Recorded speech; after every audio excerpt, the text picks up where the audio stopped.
Alors c'est parti, on commence avec un nouvel épisode de Café Papote, aujourd'hui en live sur Instagram et mardi sur le podcast.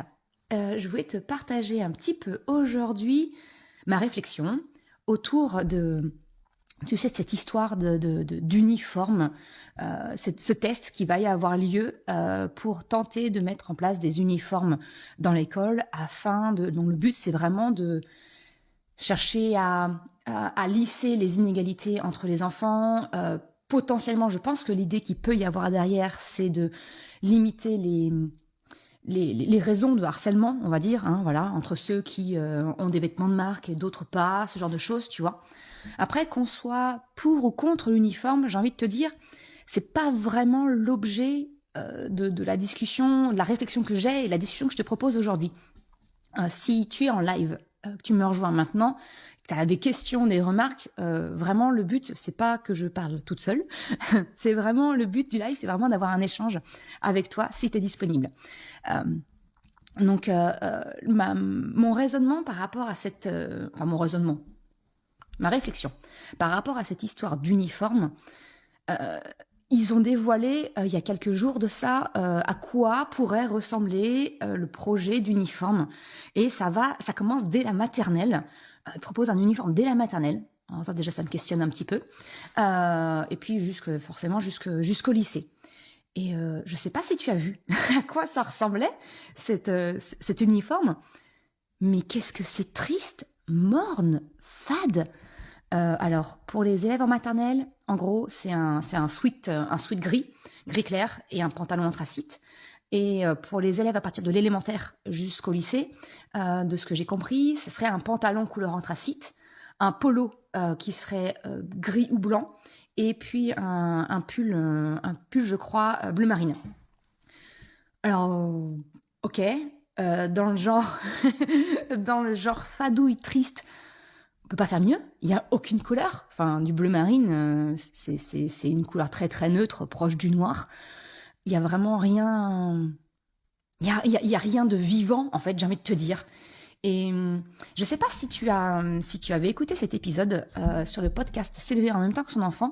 J'avais reçu Lorraine du compte Instagram Soyons élégantes. Et on avait échangé. Lorraine, elle est, pour te rappeler brièvement, elle est coach vestimentaire en fait, d'incarnation, vraiment incarner qui on est et que ça se voie à travers la façon dont on a de s'habiller, de son style. Et l'échange que j'avais eu avec Lorraine, passionnant. Enfin, forcément, je vais parler de ma crèmerie. Enfin, je suis très fière de cet épisode-là avec elle, mais vraiment, je pense qu'il y a vraiment une vraie valeur ajoutée dedans. Et j'avais bien aimé cette phrase de Lorraine, alors je vais la relire parce que tu vois, je l'ai notée, c'est s'habiller en suivant les codes et les règles vestimentaires attendus par notre environnement, ça revient à se déguiser. Et ça, elle le disait d'un point de vue pour les adultes, tu sais, quand on a des codes, peut-être pour les hommes d'être avec une chemise, un costard, une cravate, les femmes, voilà, d'avoir une veste blazer, ce genre de choses. Mais en fait, c'est la même chose pour les enfants, parce que je rejoins Lorraine sur cette idée, c'est que nos vêtements, le choix de nos vêtements reflète notre personnalité, reflète qui on est. On incarne qui on est complètement.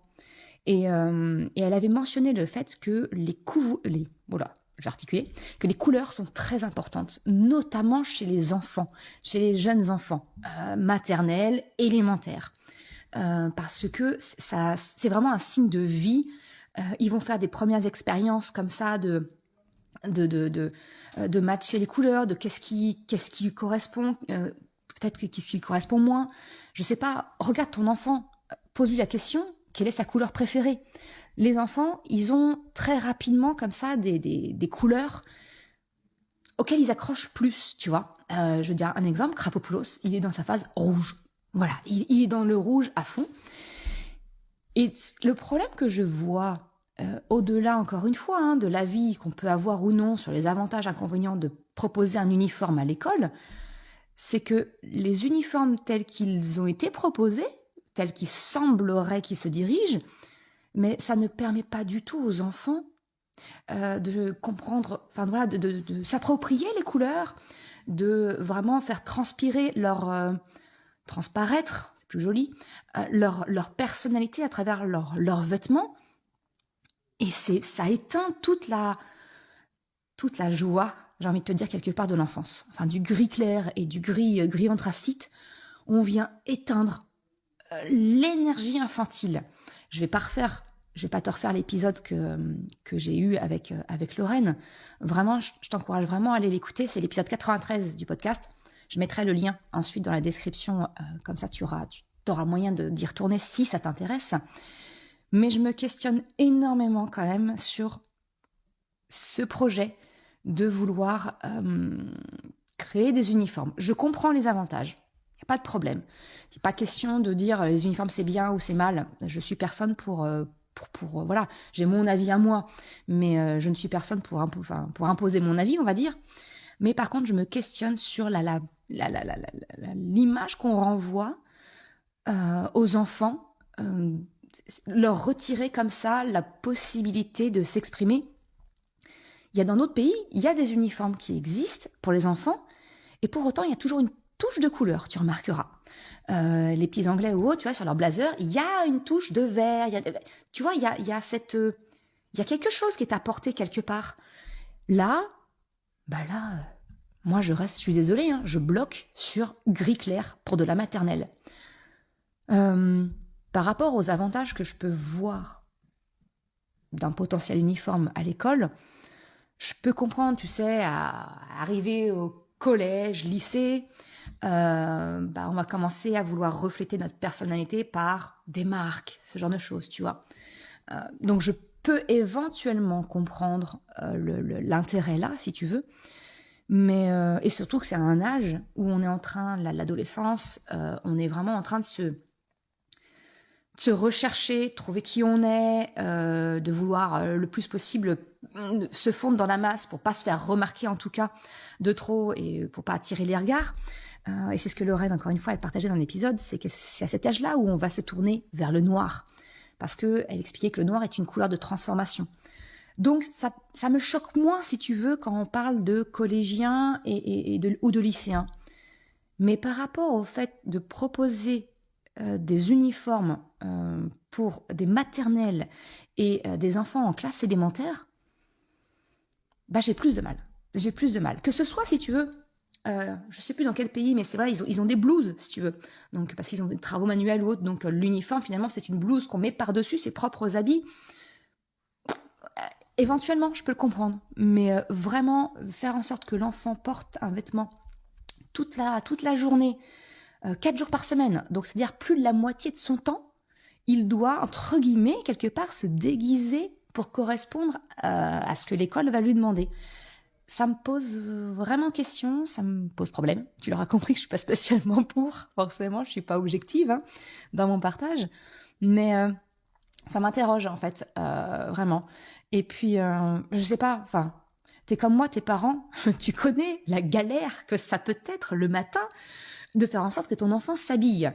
On parle tous à un moment donné de ces fameuses astuces qui consistent à vraiment proposer à son enfant, moi c'est ce que je te parle dans mes épisodes où je te parle de l'autonomie de l'enfant, il y a ce moment donné où on va proposer à l'enfant quel habit tu veux mettre, lui donner l'autonomie pour choisir ses vêtements, pour faciliter qu'il accepte le matin d'enfiler un pantalon, une jupe, un collant, peu importe si tu veux.